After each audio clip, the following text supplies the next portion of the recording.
across the galaxy.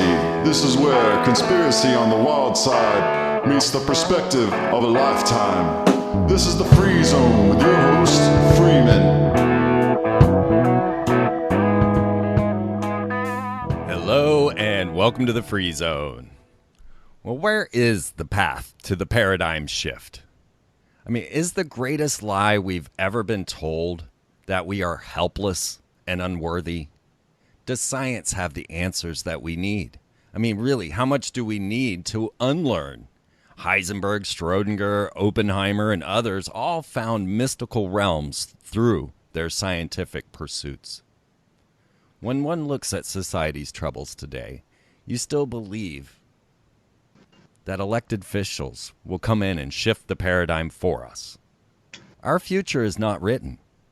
Why do we continue to make the same mistakes that lead to pollution of our resources, economic instability, corruption in government? I mean, is forgiveness the answer? Where is the cooperation? If you are feeling like you've had enough, well, you're almost there. How would you like the world to appear in 20 years? Are you empowering this change? Today we're going to talk with Sherry Sweeney. She's a retired civil engineer, but her depth of knowledge goes way beyond that. Sherry has lived a life pretty much unimaginable to most of us, with past horrors and abuse. But this has opened a realm of understanding for Sherry and driven her to create an international human rights organization called the Patrick Crusade.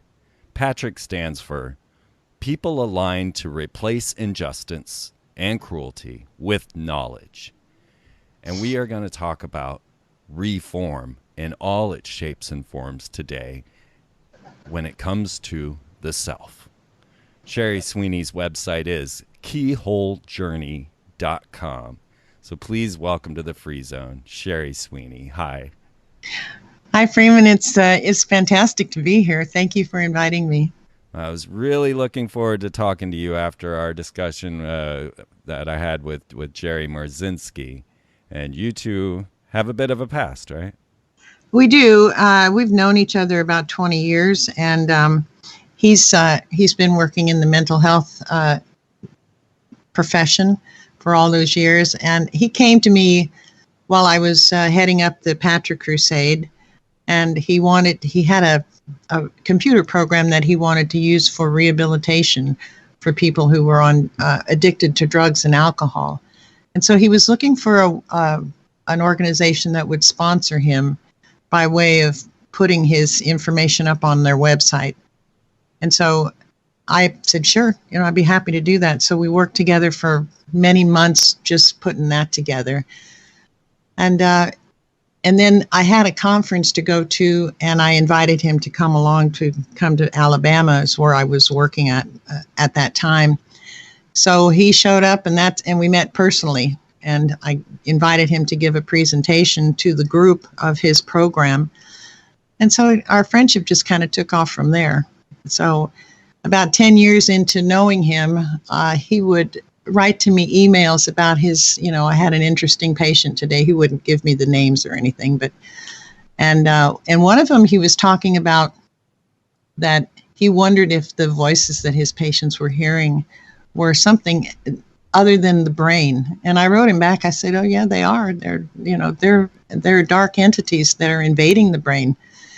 And he was kind of at that conclusion too, but timid about saying it because of his profession. And so that opened up a whole new door of the friendship. And so the next thing I knew, he was bombarding me with a million questions. And so I told him my story. And then it was, he just couldn't believe that I had experienced and gone through not voices, but invading thoughts where they're not yours. You're walking, you're carrying on with your day, and all of a sudden some kind of weird thought comes into your head that you would never think of yourself. And that was the first clue that those were not my voices. They're I guess I'll call them voices, but they weren't audible. They were just thoughts, and they sounded like my own thoughts, but I knew they weren't mine. And so from a scientific background, I decided to study all that stuff, and I couldn't find any information on that kind of thing going on. So I decided to study the brain and how does it work. And I got into that, and it was really interesting stuff, but it had no answers. So then I branched out to self-help books and that kind of thing. And I don't know, I must have read hundreds of books, and none of them had any answers. So I finally stumbled upon a book. I was in the library one day looking for another book to read. And so I went over to the self-help section, and I'm looking around, and all of a sudden this book fell off the shelf on the floor, hit my foot. Yep. So I picked it up to put it away, but before I put it away, I opened it up and read a few things, and it sounded kind of interesting. So I took it up. This was at one of the bookstores that has the little coffee shops inside. And so I took it over to the coffee shop area and sat down to read it to see if I wanted to buy it. And so I bought the book and took it home and started reading through it. It was a book called, this was back in the 70s, I think. It was a book called Your Erroneous Zones. Huh. And a guy by the name of Wayne Dyer wrote it. I'd never heard of him before. And so I'm reading this book, and all of a sudden there was a phrase in there. Out of the whole book, there was this one phrase that literally turned my life around. It said, you have control of your own mind and your own thoughts, and nobody can make you think something that you don't want to think. And I closed the book and put it on my lap, and I'm like, I didn't know that. I didn't know you had choice. I really didn't know that because of my background. I just didn't know that. Yeah. So that was a huge, big deal for me. And so I wanted to know, well, okay, so if I have choice and I can control my thoughts, how do I do that? Because it seemed like an impossible task. Exactly.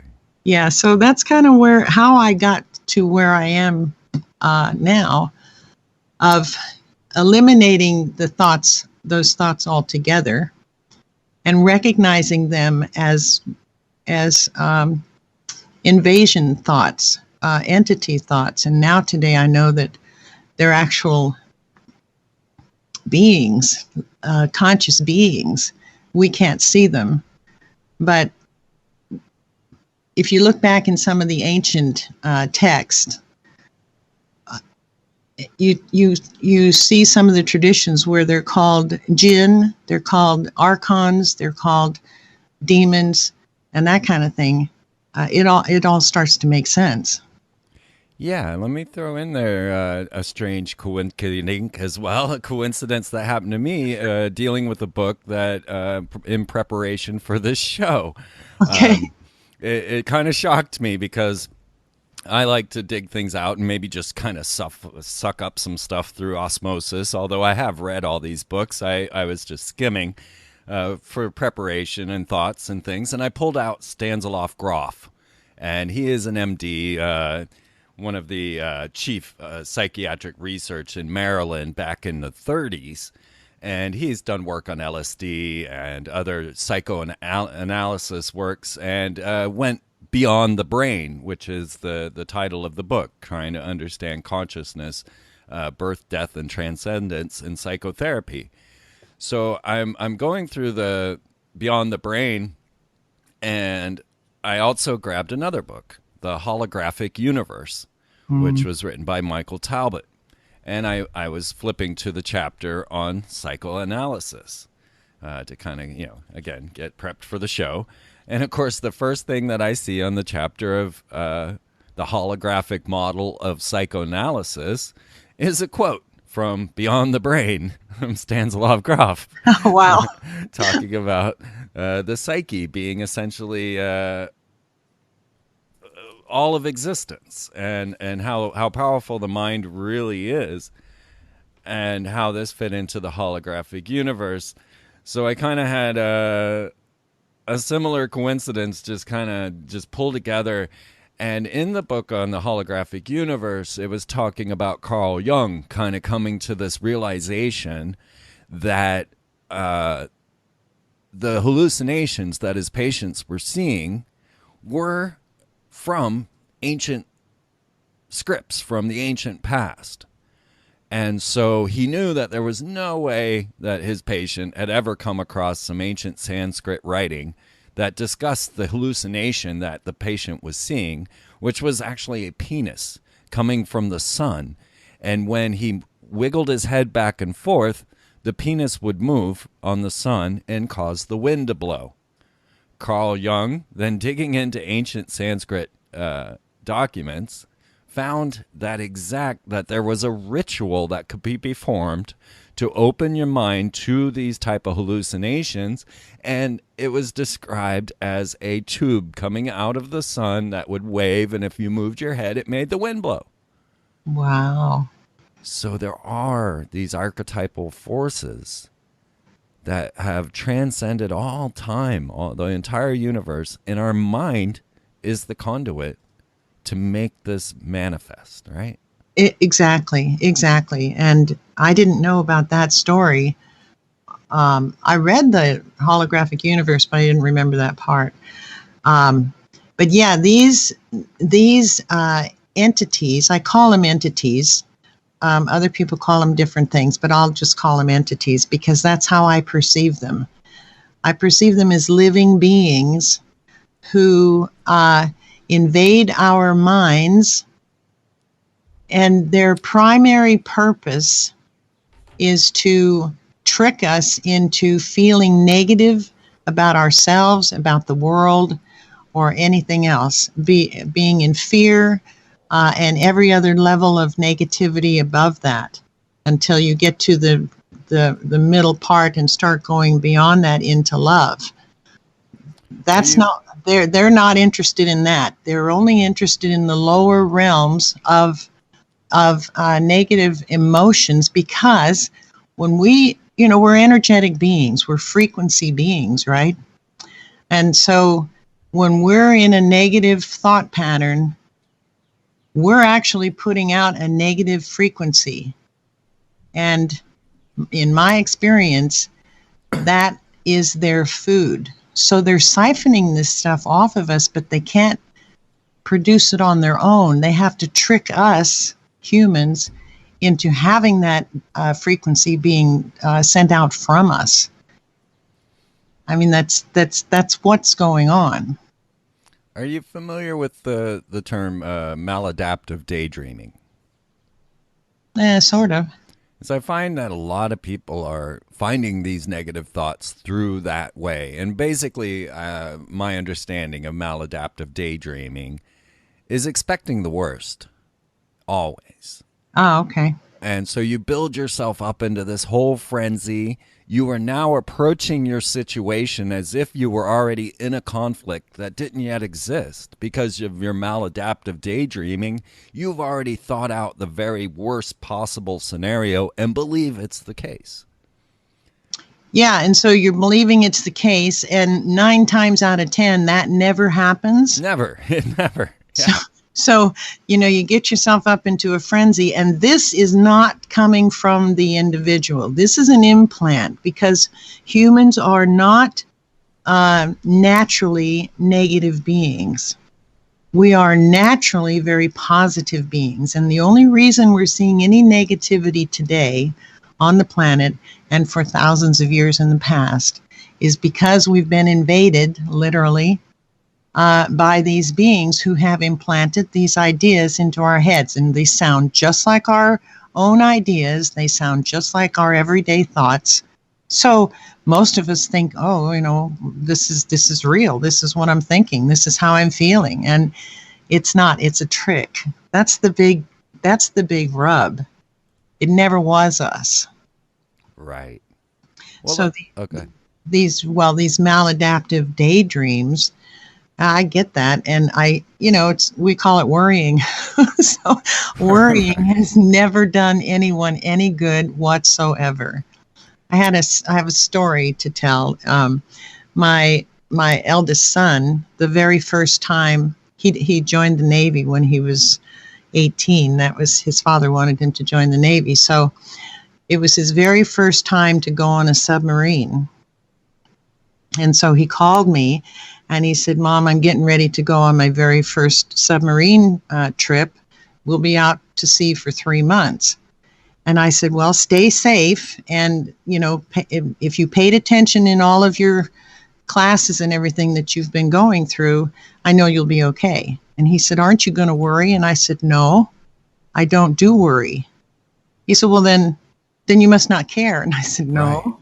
No, that's not the truth at all. I do care very much, but worrying isn't going to help you, and it isn't going to do anything but damage me. So, you know, why would one want to do that? And he's like, no, it's just that you don't really care. You're not really, you know, well, I could die. And I said, yeah, you could, but if you've done your training and you know what you're doing, you're going to be fine.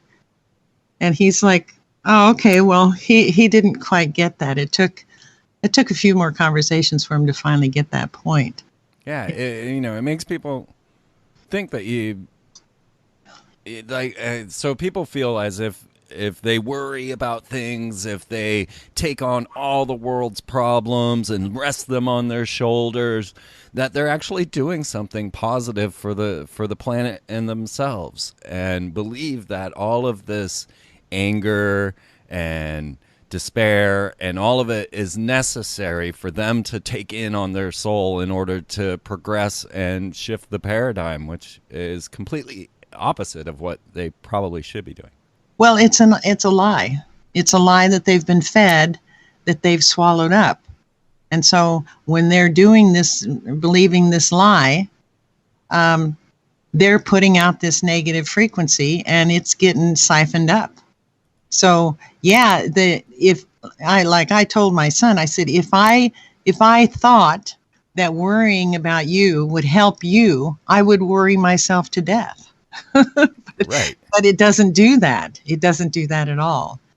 So, but yeah, that is a lie that people, there's countless lies, unlimited lies that people are hearing or feeling that have been generations old, and they think it's real, they think it's true, and so they act upon it, and they're only feeding the beast, as it were, feeding those entities. That's all it is. I know that sounds simple, and it's not, but fundamentally, that's what it is. Well, let's go back to the childhood brain. And, dabble in your past a little bit, because so that people understand where you're coming from. Okay. But in hopes of kind of giving this a universal appeal, I thought I would use myself as a pre-example, and then you can take it from there. Okay. Because, your story is otherworldly in some senses. Most people on the planet would not have experienced the things that you experienced. Mm-hmm. But something like what I went through in my childhood, I suffered migraines, and I have most of my life. And in these migraine times, I mean, I'm as sick as you could possibly be. I'm vomiting, I'm nauseous, the headache is just beyond control. And as a child, I would have to put myself into this little space in my brain, and that's the only way I can describe it.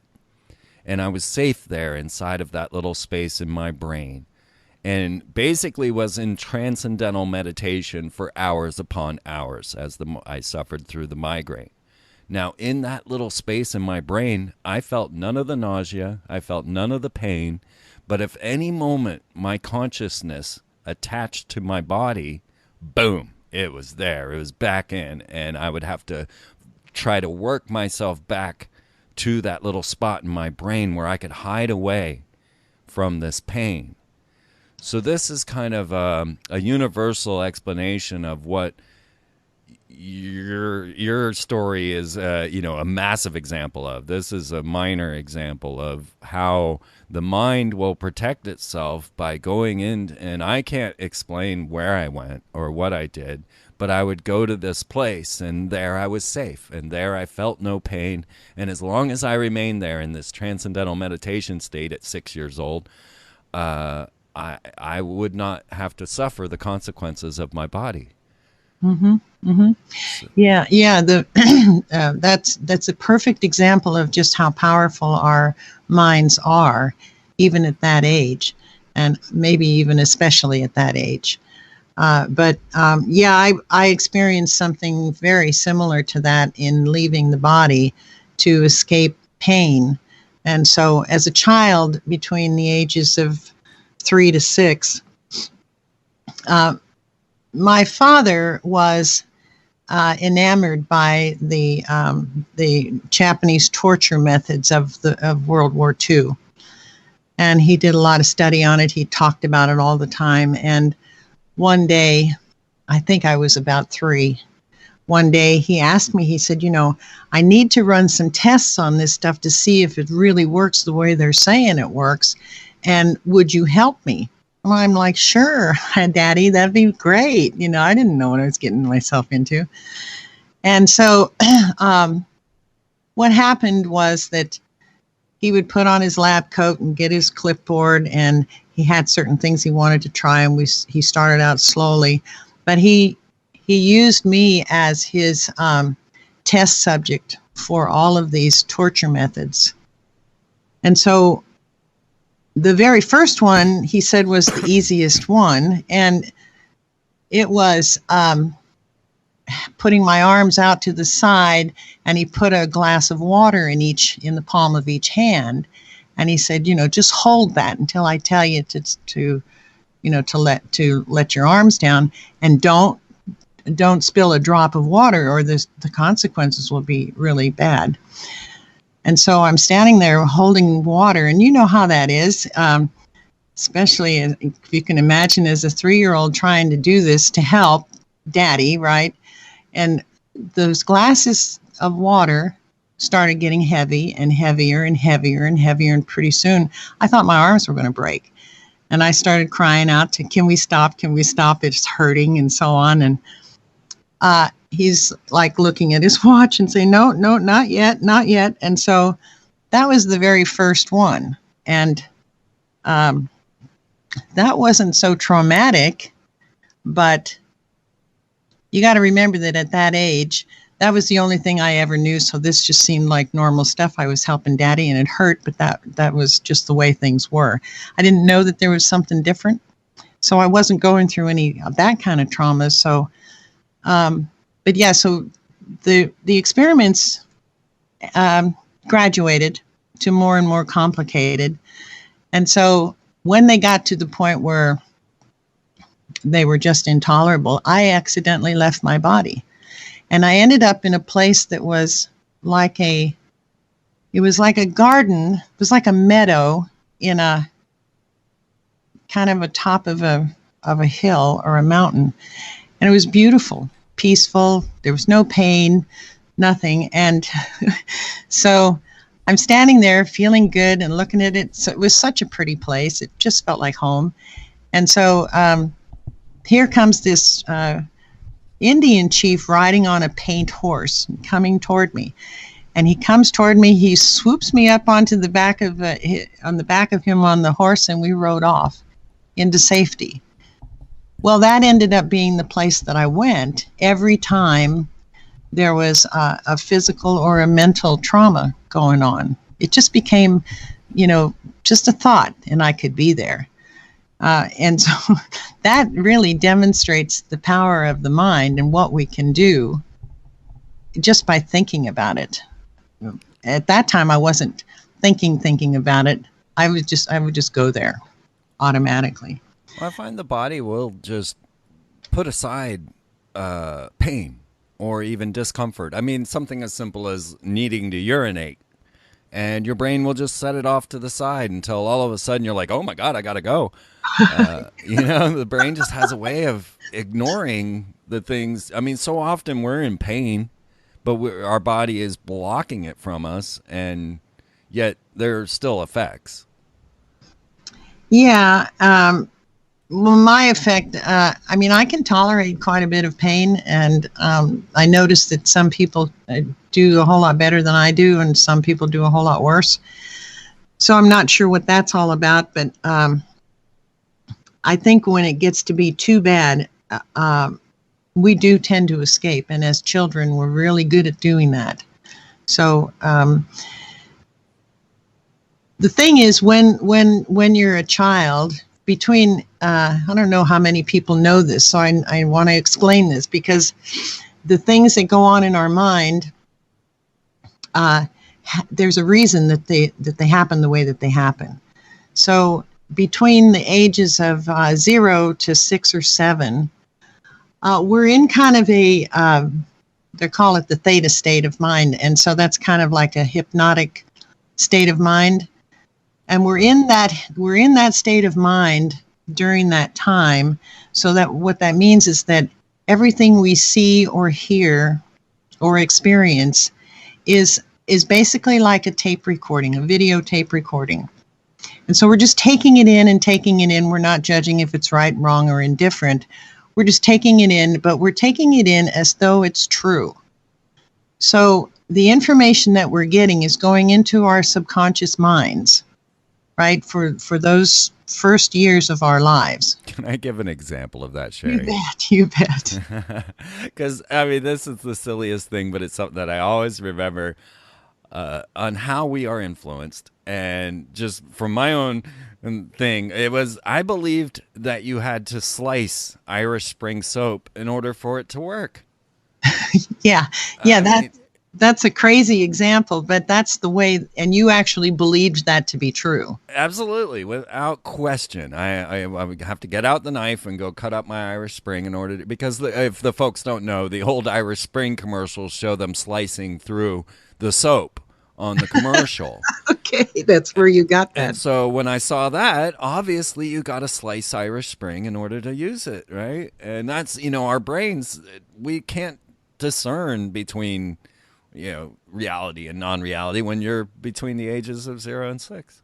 No, we're completely impressionable, and this is why, the governments want our children in the public schools so they can be taught the big lies, and then they'll grow up believing it, hook, line, and sinker. You can't persuade that's them. More clear than today, right? I mean, I don't want to get into the shootings and all of that, but you can see the trigger and you see the effect. You do, and the mindset of the general population comes from those first years of influence, and everyone has a different kind of experience because every family style is different. Every environment around that family style is different. They have, and this is worldwide. So there's different traditions and cultures and things like that. So when the child is given that information, they're not even given it. They're just absorbing it through osmosis. And it's penetrating their subconscious. And then they think it's real. So this is how they live, and this is what they believe, and this is what kind of sets things off in their lives. So, and the idea that we are all helpless and unworthy. If you consider what we go through in our institutional schooling, when you go through your different grades in different schools, so when you're in elementary school, you make it up to 6th grade, and you're the top of the heap. You're a kingpin, you're the head of the school, and and then you move to junior high. I had junior high or middle school, and all of a sudden you're back at the bottom.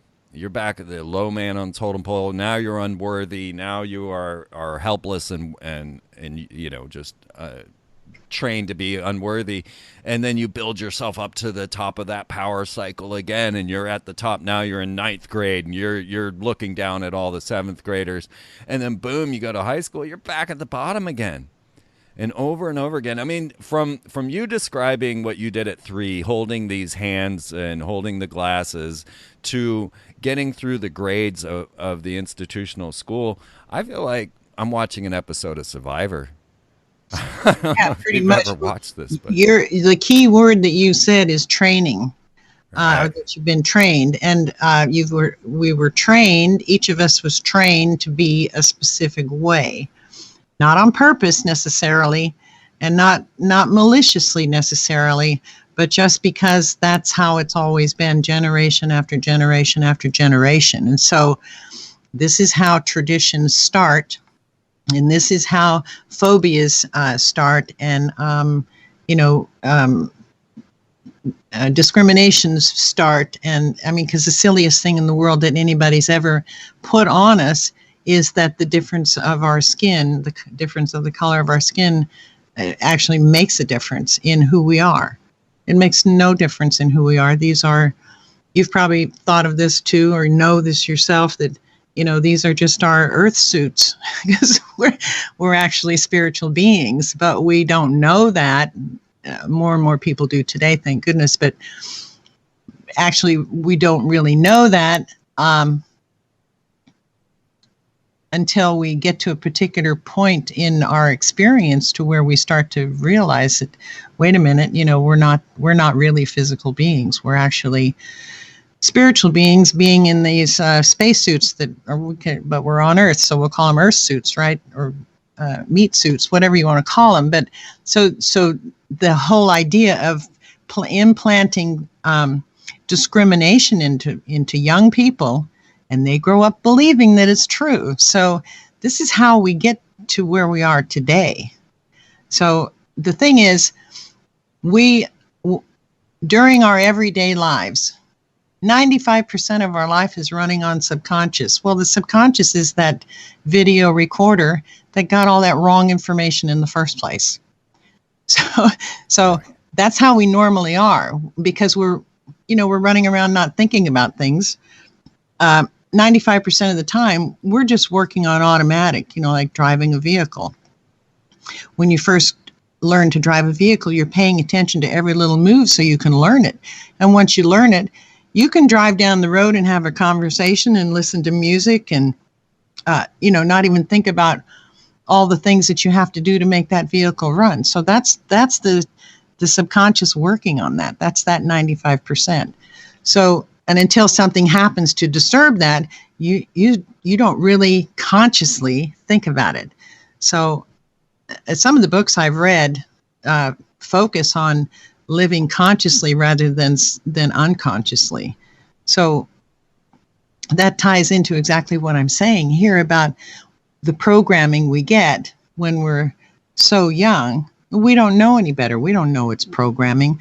We just think all of that's true. But in fact, it's a program that we're getting from others, not from ourselves, from others. So the way we think didn't come from us. It came from others.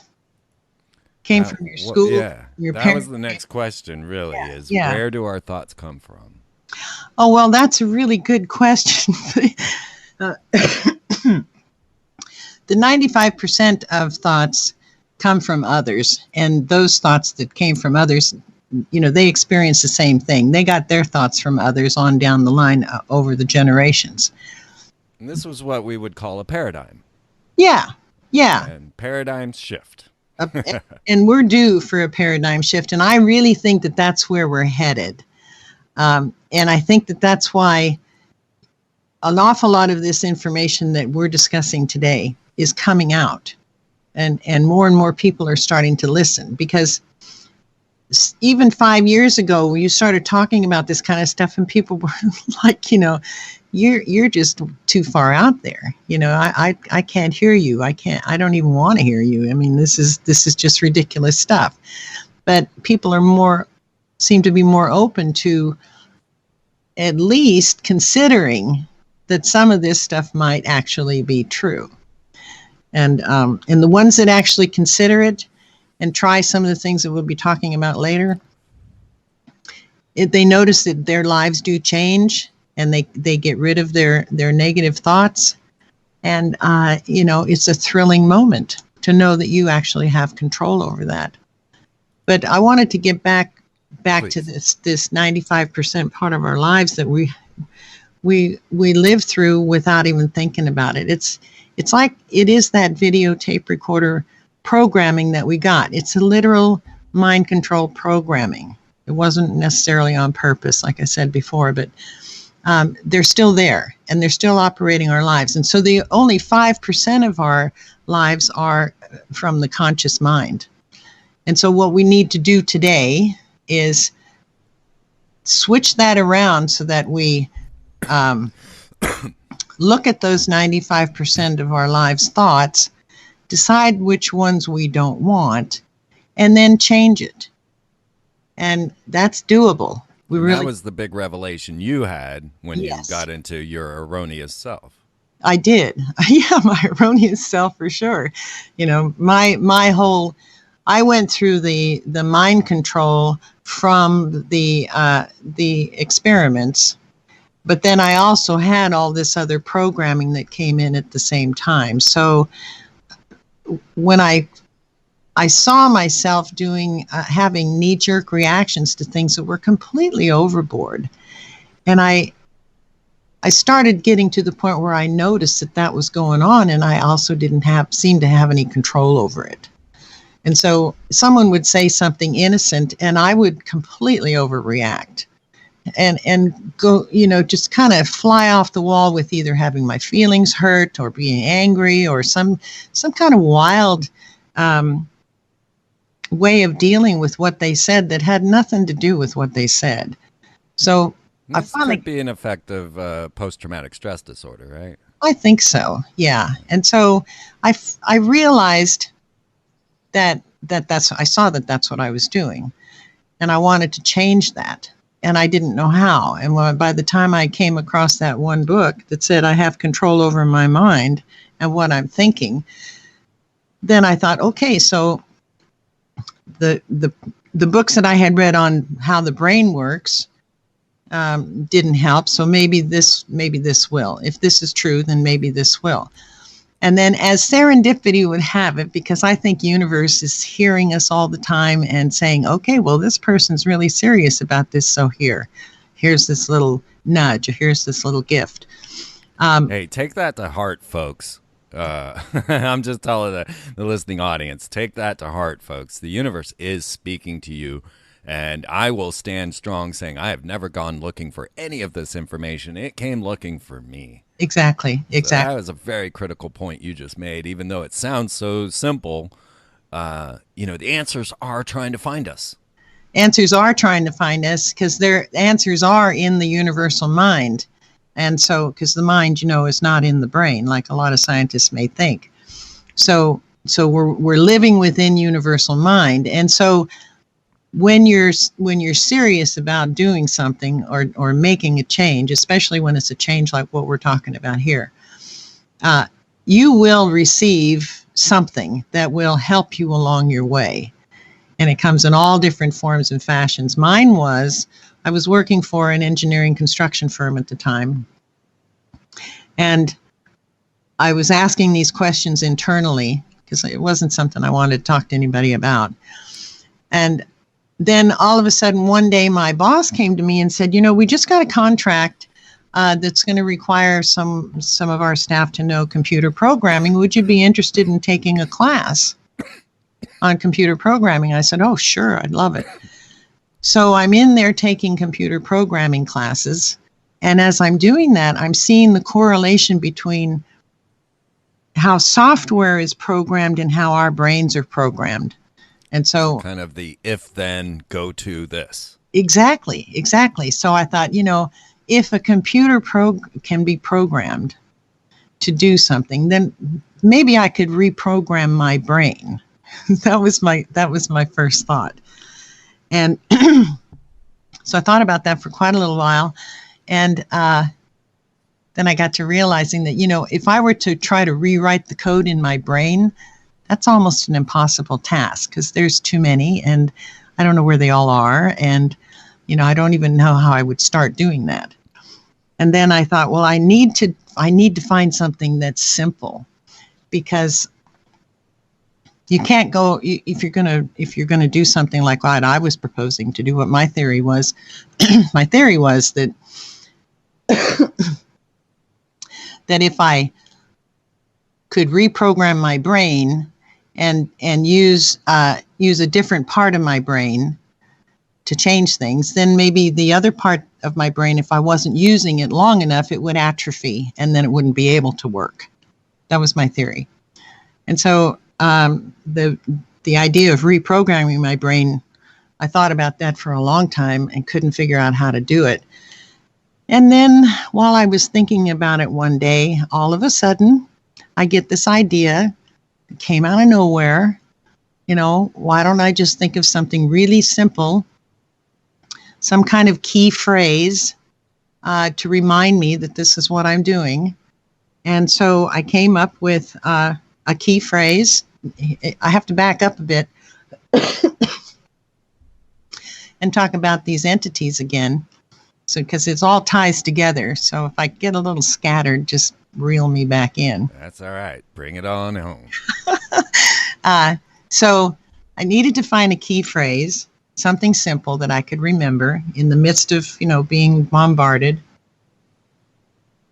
being overreactive or any of those kinds of things, being negative. I was living in negativity. And so I knew that by then I knew that the thoughts that I was getting, I didn't know they were entities yet, but I knew that the thoughts that I was getting were not my thoughts. And so I thought, well, okay, so they're not my thoughts, so they're not true. And even if they are true, I can say they're not true because they're not mine. They're not really how I feel. And so I started out with the simple phrase of that's a lie. And I took it from there, which we can talk about, in detail whenever you want. But I reprogrammed my brain literally to stop using the negative thoughts that were coming in and making the decision to use another part of my brain on purpose. And so it took a long, long time of trial and error to do that reprogramming, but it eventually worked. So now it's easier for other people to do it because I can, shortcut the trial and error part and give them exactly what actually did work. So what I ended up doing was changing a lot of that 95% of subconscious programming, video recording, and changing that to where I'm not doing those things anymore. I'm not even thinking of those things anymore. I can't do those things anymore. The brain doesn't fire that way anymore. And so I'm living more of my life consciously than ever before. Well, when you start doing that, everything in your world changes, which is another validation of just how powerful our minds are. Right. Exactly. I mean, that's the whole gimmick, right? They have us battling a materialistic realm, and the true answer comes from within. Well, it does, and that's a simple way to say it, and we know what that means, but to actually do it is another whole story. Absolutely. Well, we still have 15, 18 minutes here, so if you want to continue, I was gonna bring you over to some of the lessons learned. Mm-hmm. 96, you founded the Patrick Crusade. Mm-hmm. People aligned to replace injustice and cruelty with knowledge. Mm-hmm. And this was a prison reform attempt in some ways, right? It was a prison and court reform. Right. But I think you discovered the problem. And so in discussing how the Patrick Crusade kind of failed is a way of showing success, the success story. I'm not saying that your crusade failed, but you were definitely brought to the point where you were saying, wait a minute, I'm busy with the symptoms. This isn't the cause. Exactly. I'm attempting to mask the symptoms. So I think the Patrick Crusade is a great example for people to see where we're at now in the materialistic battle and where we need to go to understand how we can actually change the paradigm. Yeah, the Patrick Crusade was at one time the human rights organization, and there were millions of people around the world who were following that. And so we were really, really active until 2009 when my husband was killed.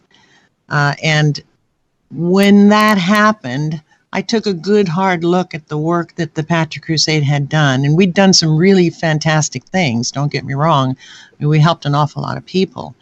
But the system wasn't changing. It was just that we were able to help this person and that person and so on. But the general system was not changing at all. And so when Patrick, my husband, was killed, I took a long look at everything and realized that, wait a minute, I really am just working the whole Patrick Crusade and all that effort, good as it is and as important as it is to do. It is just the tip of the iceberg of a major problem that we have worldwide. And it all boils down to this negative energy that we're living within. It's like the whole planet is showered with this stuff. And we don't need to wallow in it. It's there, but we can walk right through it, but we don't know that. So yeah, the lesson for me was a huge one. It doesn't really sound huge maybe, but just seeing that whole, as bad as the prison system is in the United States, I mean, we incarcerate more people here in the United States than any other country in the world. And if people have the idea that, oh, well, it's 3 free meals and a cot and you're fine, they're really deluding themselves because it's brutal in those prisons. It's kind of like some of the movies that you see where there's always a guy that's getting beat up on or something, but it's even worse than that. Some of the stories, I wish Patrick lived long enough to write a book about some of the things that he saw in there. Yeah, unimaginably overpopulated, 6 men to 4 men cells, 30 people to a 24-man room, just people in there for nonviolent, these people don't need to be behind cages. And then they're put into this state of constant fear because you are surrounded by violent criminals. And I mean, I grew up in one of the very first police states in Winter Park, Florida. In Orlando, Florida was the very first police state. We had cameras, we had cops, every single person in my high school knew the judges by name. Yeah. Right? We're like, oh God, you got that judge, you're screwed. We at 15 years old, and honestly, I had developed so many voices in my head of terror and fear and paranoia as I would drive around, waiting to be picked off by those sharks, by these entities that were swimming around in police cars just waiting to take me out. You got it. It was so frightening all my life because I've been traumatized. I've been in and out. I've been incarcerated. I've been, on probation. I've been on everybody. The motto in Florida was come to Florida on vacation, wind up on probation, get flown back on a violation. This is something we all knew in high school. Yeah. So the very trauma of just constantly being under this police state is one thing. And it drove me insane to the point while the whole time I was on my subconscious mind driving my vehicle, my subconscious mind was constantly thinking out the scenario in the maladaptive daydreaming of what I was going to have to say to that officer in order to explain my position. And I was in this state of mind at all times. And I finally just fled. I ran out of Florida just to get away from that, from my mind being so paranoid. And I found myself in Lawrence, Kansas, where there are no police. There's nothing going on like that. Cops are all just, Andy Griffith. And all of a sudden, those voices were all gone. The paranoia, my body rested for the first time. I had no idea I was under all this trauma. No idea until I'd found the opposite. Well, see, now you just having that personal experience, and you were outside the prisons at least the majority of the time, right? But you still had that fear. And so when you compound that with the 30 guys in a room for 26, and you've got the nonviolent criminals, offenders, I won't even call them prisoners, but the offenders, but nonviolent people being put into prison and jails, and then they're combined with the very violent. Yeah, imagine me locked behind bars. Oh I mean, God, really? so, I mean, come on. Yeah. So if the fear that's generated is amazing, and the general negative. I used to go to the prisons, and I visited Patrick, and so it's like a wall that you walk through. It's like a curtain that you walk through between positive or just normal combination positive negative into this all negative environment, and you can feel it. At least I could feel it. It was a huge difference. And so even in the visiting room where everybody's being cordial and on their best behavior and things like that, you could still feel the fear of the guards standing there watching your every move and listening to your every word. Heaven's sakes, you wouldn't ever want to say anything that would offend them, or not only would you get kicked out, but whoever you were visiting would get severely punished. So it's a brutal place. And when I was looking at this, I realized, wait a minute, I understand why this is a brutal place. This is like a feeding ground for these negative these negative entities. They have a feast, a buffet every moment of the day, so they do not want anything changing that environment. They love that environment. Well, they're influencing the administrators, the guards, and on up the food chain, literally food chain, to the top commissioner of the prisons.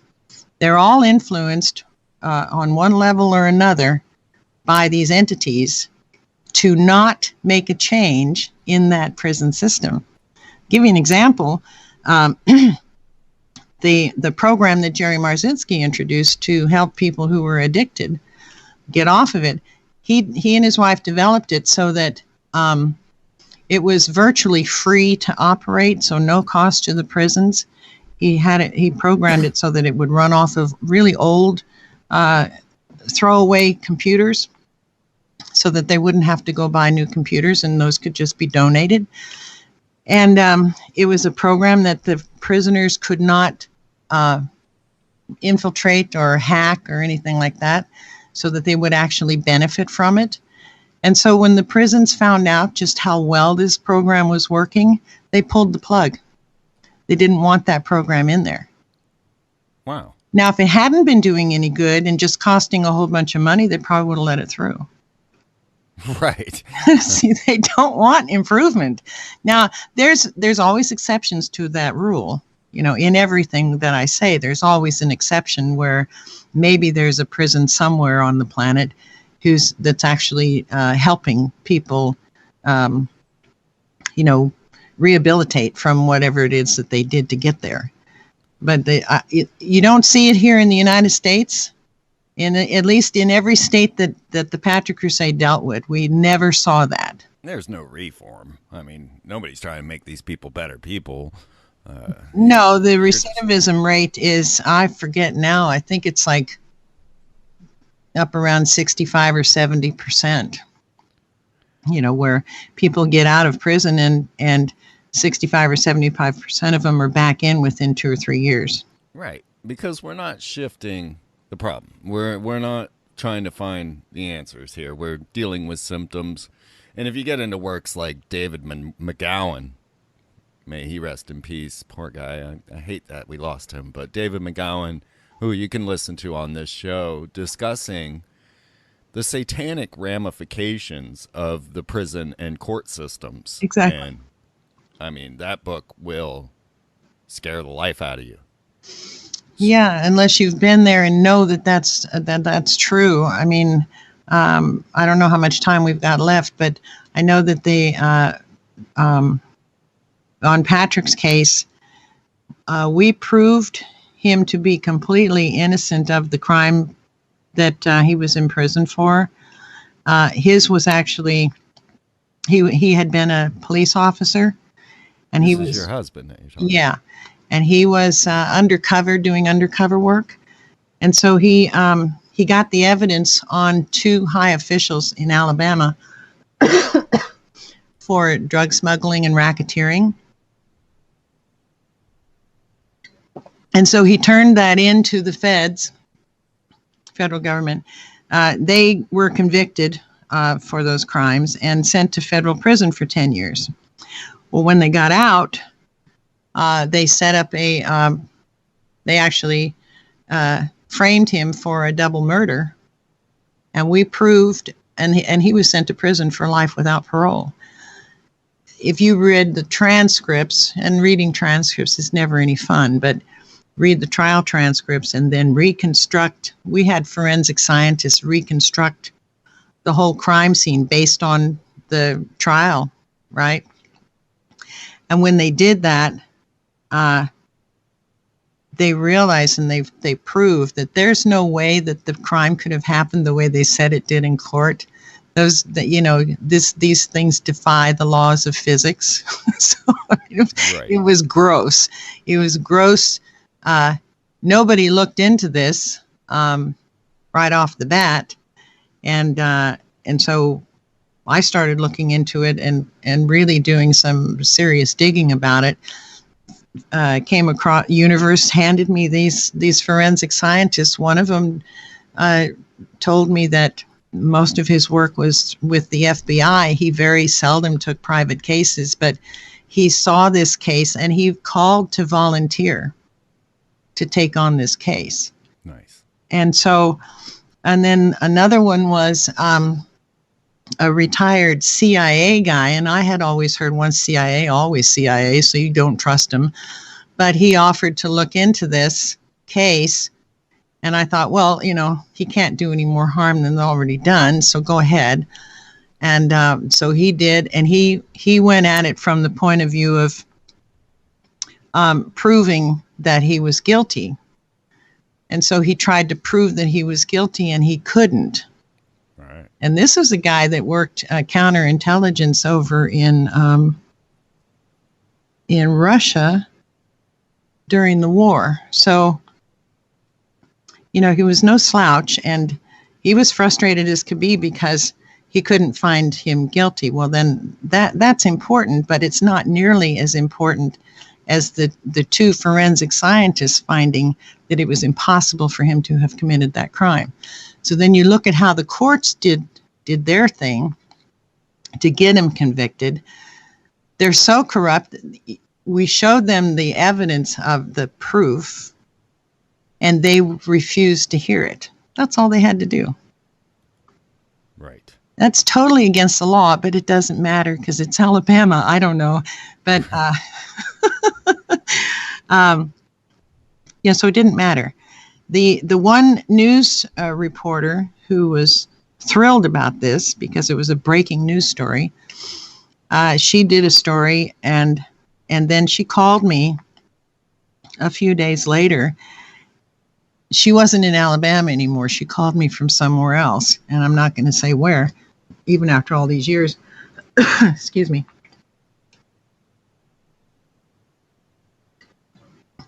But she got fired, and she got threatened to not touch that case anymore. And she was scared, so she left the state. So this was, because it was dealing with mafia-type drug groups, you don't mess with those guys. I mean, because, you can get killed real easy, and it'll be suicided, But instead, they wanted Patrick to suffer for his crime. His crime was getting them put behind bars, because that doesn't happen very often. So the experience in prison for him was a huge eye opener for me, and he was looking at all this stuff from the eyes of a police officer who really did care about people. He was one of the few who did. And so he ended up helping a lot of people in there straighten out their lives. Right. And but yet the world is in turmoil. yeah. And this absolutely has me thinking of poor Corey Feldman, who has been on his truth campaign for some time now. And most recent reports from Corey was that he was stabbed and he is in the hospital. Well, it turns out he was stabbed not by a knife, but by a syringe. And so as the police tried to find the puncture wound in his belly, somebody seemed to have opened Corey Feldman's car door, stabbed him with the syringe, and ran off. Corey went straight to the hospital. He's under investigation to see what has been possibly injected to him. Trying to show the police what had happened, they looked at his belly and, of course, could not find a puncture wound. I mean, the world as it is today, when we have our actors coming forward, Corey Feldman fighting for Corey Haim, talking about the ritual sex abuse that constantly goes on in Hollywood. We have Katy Perry fighting to own a convent by these poor 90-year-old nuns that she is basically throwing out into the streets, and they are not getting anything after Katy said that she had sold her soul to Satan. Lady Gaga is blaming her fibromyalgia on the Illuminati demons that she now has obtained by joining them. And if we go all the way back to Anna Nicole and her mysterious death and the courtroom battles over her body and her baby, very bizarre. Michael Jackson's body was moved in the middle of the night. Whitney Houston's body and her daughter's, Whitney Houston drowned in the bathtub, and her body was kept in the room while a party was happening for all of Hollywood celebrities. And currently, stacks of love letters are being sent to Nicholas Cruz, the Parkland school shooter, is receiving an overwhelming amount of love letters coming in. Oh my. For why, I'm not sure. Yeah. It's such a crazy world that it doesn't make any sense at all. I mean, the things you're reading are just bizarre, crazy things that it's hard for a person to think, well, anything other than the whole world has gone upside down and insane. Exactly. You know, looking at it from my point of view, from my eyes, which I know I see the world from different eyes because I came from a different place. I mean, from a different upbringing. And so I would naturally see the world a little differently than most people. But still, you know, you get to this particular point where you're looking at all this craziness and the world really is turned upside down and insane. Well, I want to dig into this much deeper with you on the other side as we get more into these hive mind entities and the invading thoughts and what we can do about that. We're going to definitely dig deep into that into the second hour and look at our holographic universe and realize that life goes beyond the brain. And once you learn the skills of reprogramming your brain, that's what shifts the paradigm. It does, exactly. And I'll talk about exactly how to do that. Fantastic. So if you aren't members yet, get on over to freemantv.com and subscribe. Not only do you get the bonus hours, which is amazing, and you get much, much more personalized information because we feel off the record inside the members section. It's just us and the little family. It's really nice, and we can talk about whatever we want without fear. And not only are you getting that by becoming a subscriber, but you are also sponsoring this show. So, you know, this show costs money. I have to pay to keep it online and keep things going. So you are sponsoring the free portion to give to the world. So not only do you get the members' content, but you are a sponsor of this program. And that way I don't have to deal with sponsors, because sponsors are the devil. And they are the ones blocking all the information that you want to get. This is why I'm banned from YouTube, why I'm blackballed from coast to coast, why I'm getting blocked on Twitter, is sponsors, right? So forget the sponsors, folks. I need you. I need you. And because we live now in this collective mind, now that we have this almost type 1 civilization where we are globally communicative, it doesn't take a lot of effort to support efforts these days. I mean, you may feel apologetic for sending $1, but if 30,000 people are sending $1, then you sent me too much. Send me a quarter. That's how this all works, and that's the new programming we've got to get into, is that minimum input, maximum output.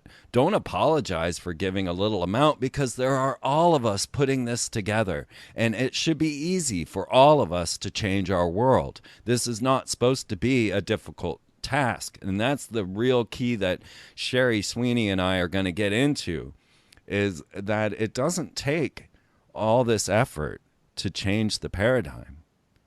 It takes you becoming a new you and finding this new self and staying, as Sherry is showing, in your conscious mind, and not letting that 95% of maladaptive daydreaming get in your way, because there are invading entities, invading thoughts, pretending to be you, telling you all the worst things you never wanted to hear.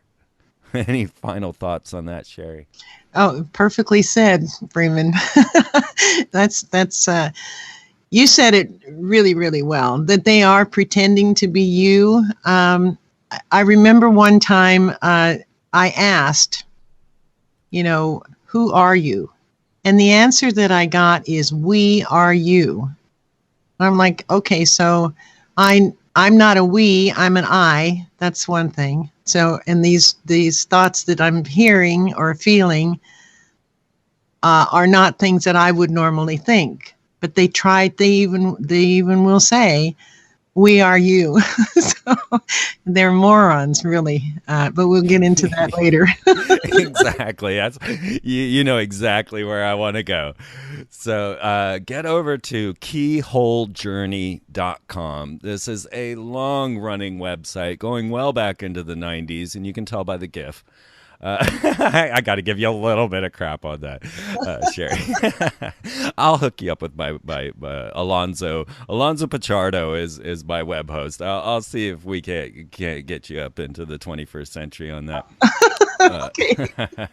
But it is an amazing website, folks. The Keyhole Journey, beyond the appearance. And I'm sorry to harp on you about that, but it's my job.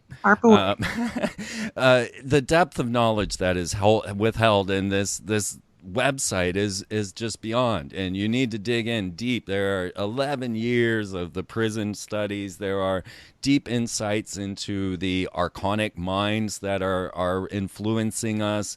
It began with the Patrick Crusade. It began with the understanding of trying to release people from the programming that is leading them into prison, and it turned into an understanding of how this mind control program is working, what the Nazis and Jesuits always knew, and even how far back this really goes into ancient Sanskrit writings and everything. So get over to keyholejourney.com and dig deep into all the work that Sherry has provided there.